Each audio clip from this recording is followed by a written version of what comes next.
Hey, what up, everybody? Steviebreech coming to you. Going to be defending two of the, I guess, things that people like to shit on the most in the YWC here for you. One, it's a good old WrestleMania 27 show right here for you. A lot of people say this is crap, and my good buddy Gemini, the other number two thing, most hated thing in the YWC, made a video pretty much trashing the state of wrestling today, saying the WB waters it down, and in that he took shots at this show. And I couldn't believe that he said that this is one of the worst WrestleManias of all time, and he said that Cena versus Miz was one of the worst matches in not only WrestleMania history but WWE history.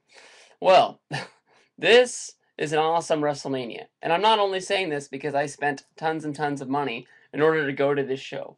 I think that the one reason that people shit on this show is basic just storylines and storyline endings. You can't say that Cena versus Miz is one of the worst matches in the history of wrestling because you know what? I went to this show, other people went to this show. Other people bought this show. Nobody paid to see Cena versus The Miz. Who do we who do we pay to see? We paid to see The Rock and Cena. That's all we cared about because at the time this storyline was about The Rock being the guest host and nothing other than that. We did not know until Monday Night Raw the next night that we were going to get Cena versus The Rock. We thought this was the only way they were going to get.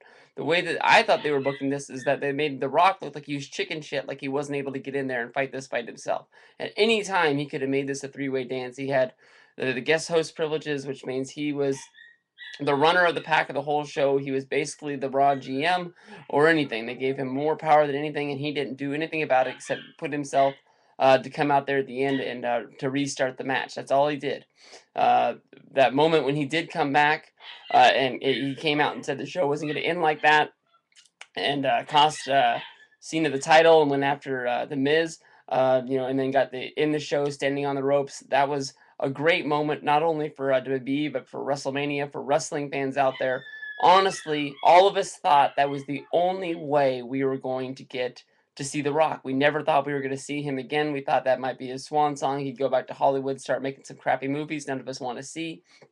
Now, Triple H and Taker, don't even need to say about it. Talked about it 1,000 times. One of the greatest matches I've ever seen live, and anything else. Now, the Edge versus Del Rio match, a lot of people crap all over because everybody thought that Del Rio was the cap off his year, finally winning the title after doing so much already in his first year, headlining at WrestleMania, even though it was the opening match. Lots of people say that it was Edge's first last WrestleMania, and they knew that he was hurt already. I think they might have known he was hurt, but not known to the extent that he was going to have to leave. I think it was already always booked that Edge was going to win the title that night, and the storyline was going to go from there. I did not like the fact that for 20 minutes we saw Edge and Christian go after that card because I think everybody thought that once Christian grabbed that crowbar, he was going to turn heel on him somewhere. Now, the storyline could have gone anywhere from there.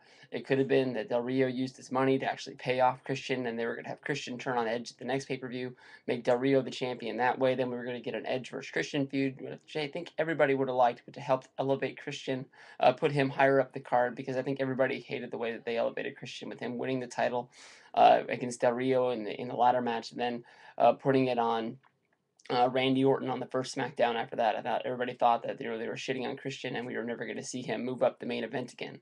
Now, if Edge doesn't get hurt, we don't really know whatever happens to Randy Orton. I mean, Randy Orton might have stayed that number two guy on Raw and stayed there, and maybe he wouldn't have moved to SmackDown to be over on Edge's show, or because we all know how much of a fail it was when they moved Edge over there. There is shit on this show. I hate what I call the core versus SmackDown Dream Team show. I do think that what they hinted on with the core versus Nexus, I thought that would have been a great.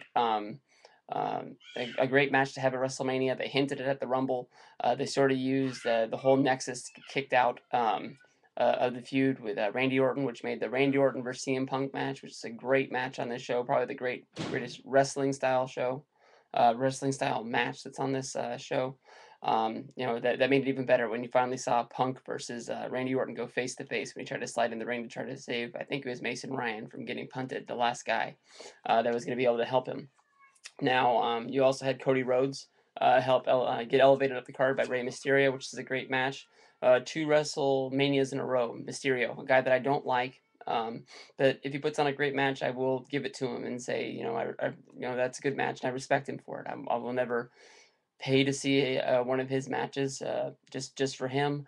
I only have one of his DVDs, and I'm not really looking forward to getting the other ones because I just don't think I can sit down and watch Mysterio after Mysterio after Mysterio. It's just not my thing. But if he does put on a good match, like he had with CM Punk, like he had with Cody Rhodes, I will give it to him. Those are two great matches to watch that are on here.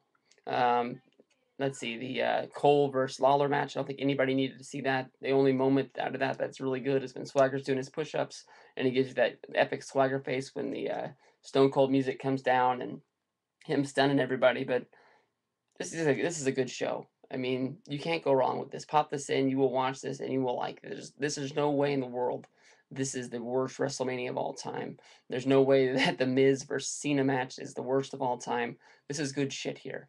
I will link the Gemini video because probably a lot of you don't know about his new account. It doesn't really matter. It'll probably be closed if you watch this in a week or not. But that's just the way he does things, and we'll go from there. But thank you very much.